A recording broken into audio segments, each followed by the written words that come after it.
फिर गांव आई बहू। हाय रे, वो कल मुही फिर आने वाली है। मैं तो नहीं चाहती कि वो यहाँ आए। अरे तुम्हारे इकलौते बेटे की बीवी है, बहू है तुम्हारी, कोई बेगाना नहीं कि तुम नहीं चाहती कि वो घर ना आए। अरे उसका घर है ये। हाँ है तो, लेकिन याद है ना पिछली बार एक ही दिन के लिए आई थी, गांव की शक्ल ही बदल कर चली गई। इस बार न जाने क्या क्या करेगी। कलावती अपनी बहू रमा के गांव आने से परेशान थी। अरे शहर की लड़की है, गांव आकर क्या कमाल करती है देखिए। रमा रेलवे स्टेशन पर। हाय रे, गांव की जमीन पर पैर रखते ही गोबर की बदबू आने लगी है। कैसी बात कर रही हो? इसी महक को सूंघ सूंघ कर तो मैं बड़ा हुआ हूँ। हाँ, तभी तुम्हारे परफ्यूम का खर्चा इतना ज्यादा है। पति को रमा की बात बिल्कुल अच्छी नहीं लगती। अब कोई आया है क्या रिसीव करने? कोई क्यों आएगा, मेरा गांव है, गली गली की पहचान है मुझे। चलो आगे से टांगा कर लेते हैं। No no no no, last time मेरी कमर लचक गई थी, मैं तो पैदल ही ठीक हूँ। भाई मैं तो टांगे पर ही जाऊंगा, वैसे भी शहर में टांगा कहाँ मिलता है। पति टांगा बुलाकर उसमें बैठकर चला जाता है। अरे वाह, हाय रे मेरा बेटा। पर बेटा इतना दुबला क्यों हो गया तू? बेटा बहू नहीं आई क्या? अच्छा ही तो है ना नहीं आई, आती तो बस अपनी शेखी झाड़ती रहती शहर की सारी। मुझसे नहीं होता, अभी आती तो कहती। बस तभी बहू की आवाज जोर से आती है। हाय रे, मेरे पैरों में मट्टी लग गई है। क्यों नहीं सरकार को बोलकर आप लोग सड़कें पक्की करवा लेते हैं? छी छी छी छी। कोई तो मेरे पैर में पानी डाल दो। अरे ये कहां से आ गई? मैंने तो सोचा था मेरा बेटा अकेला आया है। लेकिन जैसे ही सास की नजर बहू पर पड़ती है तो वो उसके कपड़े देखकर जोर से चिल्लाती है। अरे ये क्या पहन कर आ गई यहाँ? पता भी है कि कहाँ है वो? अरे कैसी लड़की है, बेटा शहर ही छोड़ देता इसे तो। हाँ हाँ, मुझे भी शौक नहीं है इस मिट्टी में पैर मारने का। अरे जा जाकर साफ हो जा और खाना बना ले। माँ जी, अभी अभी चली आ रही हूँ, आज तो खाना आप बना लेती। हाय रे, मैं बना लेती? कहीं की महारानी है क्या तू? जा जाकर काम कर, शहर की होगी अपनी, मेरे गांव में मेरी चलती है। हाँ जा। बहू जाकर नहा धोकर किचन में पैर रखती ही है कि जोर से चिल्लाती है। अरे वो गैस चूल्हा कहाँ गया और सिलेंडर भी नहीं दिख रहा। माँ जी, मेरे पापा ने गैस इसलिए तो दिया था कि मुझे ये मिट्टी वाले चूल्हे में ना खटना पड़े, आपने वो भी हटा दिया क्या? हाँ, क्योंकि गैस का रेट पता है क्या चल रहा है, लकड़ी फ्री की होती है। अरे जा जाकर चूल्हा सुलगाकर खाना बना जल्दी से। अरे जाना, माँ की मदद कर दे आज के लिए। हाँ हाँ, बीवी का गुलाम। सास बहू एक किचन में। सर से पल्ला क्या तेरी नानी आएगी लेने? शादी को 2 साल हो गए, लेकिन लड़की बनी घूम रही है, ना बिंदी ना सिंदूर।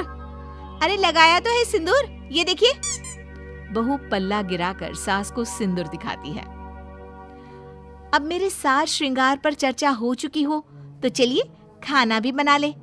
आप तो सुबह से ठूस रही होंगी, हम लोग तो अभी अभी आए ना सफर करके।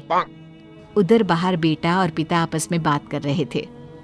क्या है पापा, माँ को कुछ तो समझाइए, कैसी रहती है वो मीरा के साथ?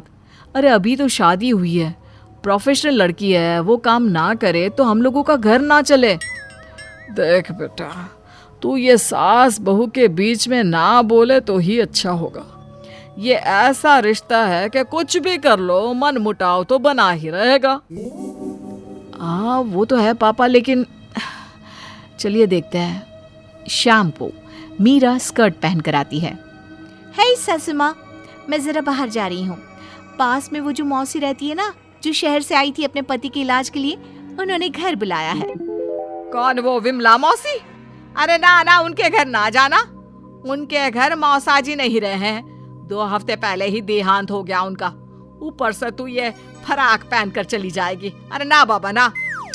ओहो, फिर तो जाना ही चाहिए, आप भी चलिए ना। ना ना, तेरे जैसे कार्टून के साथ तो मैं कहीं ना जाऊं।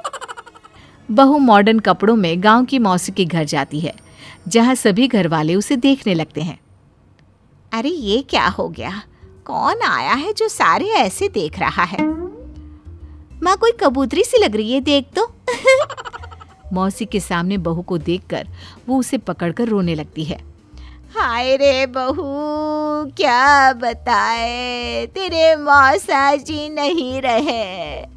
शहर में तेरे घर पर रहकर मैंने उनका इलाज करवाया, लेकिन मैं बचा नहीं पाई उनको। देखिए मौसी, जो होना था वो तो हो गया, लेकिन अब कैसे चलेगा घर? तभी एक सरकारी आदमी उनके घर आता है। ये विमला देवी कौन है? मैं ही हूँ। कौन है, कहाँ से आए हैं आप?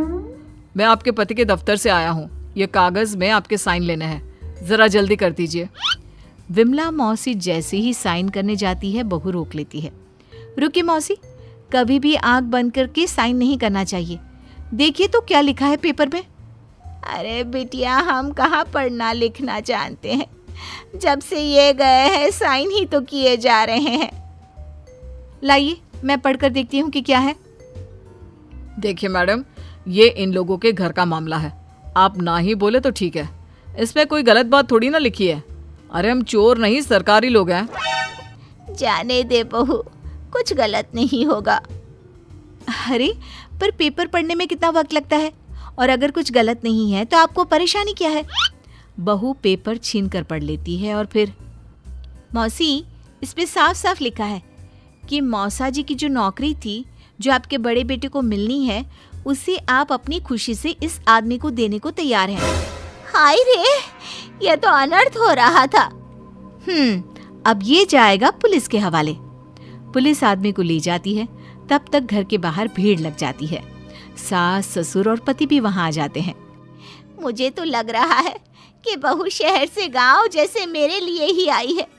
अरे भला हो बच्ची का जो मेरा घर बर्बाद होने से बचा लिया। कमला दीदी, भगवान ऐसी बहू सबको दे। अरे और क्या, इसीलिए तो मैंने पढ़ी लिखी बहू चुनी अपने बेटे के लिए। चूल्हा चौका तो सभी कर लेते हैं, लेकिन उसके साथ ही लड़की का पढ़ा लिखा होना बहुत जरूरी है। चल बहू, घर चलते हैं, रात के खाने की तैयारी भी तो करनी है ना।